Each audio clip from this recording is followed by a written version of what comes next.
Pirmais, kas pameta eksperimentu, vēlētos painteresēties. Varbūt tev ir kāds cilvēks, kuru esi izvēlējies par tādu, pēc tavām izjūtām, kurš domā, kad ilgāk izturēs no šiem visiem dalībniekiem? Kurš varbūt tev ir tāds favorīts? Es domāju, Māris varētu būt labs kandidāts un Ruslavs. Stiprākā no meitenēm. Kristīna būtu pirmā un Elīna būtu otrā. Labi, paldies!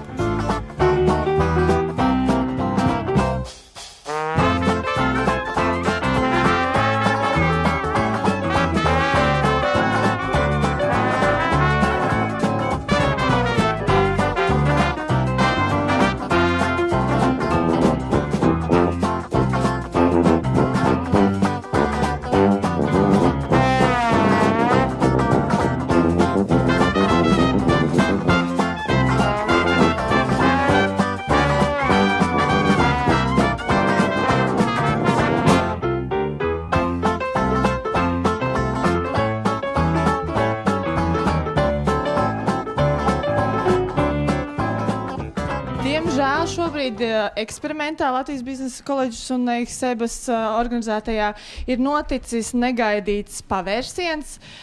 Rīt konkursā 62. stunda. Un ir fiksēts tas, ka Jana, izejot ārā uzsmēķēt, ir nokavējusi atgriešanās laiku 20 sekundes. Tātad katram dalībniekam ir 5 minūtes, kuras ir atļauts iziet ārā no telpas. Un tā kā Janai šis jau ir 3. brīdinājums, tad pēc konkursa nolikuma ar 3. brīdinājumu dalībniekam šīs telpas ir jāpamet un eksperiments ir beidzies.